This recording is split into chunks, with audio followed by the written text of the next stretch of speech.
唔係啩？點解好地地隻牙會赤赤痛？唔使驚，我哋維港口腔專業嘅醫生嚟幫你解答下。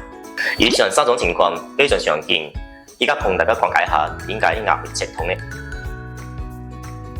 致切腫痛有可能係話個智慧齒打橫生咗，或者係話嗰啲牙肉發炎咗咯。冷熱刺激痛嘅話，最大個可能係有蛀牙，或者係話牙神經發炎咗，或者係話刷牙刷得太大力，個牙損咗啦，牙肉收縮咗。可能係話有牙周病啦，啲牙鬆咗，或者係話個牙腳發炎咗啦，需要呢個要處理要檢查。好啦，依家治療完成啦，返去每日刷牙2次，朝晚1次。用牙線清潔個牙罅，每半年檢查1次，早啲發現，早啲治療。多謝晒醫生，我以後一定會好好刷牙嘅。牙痛非小事，維港口腔為你護航。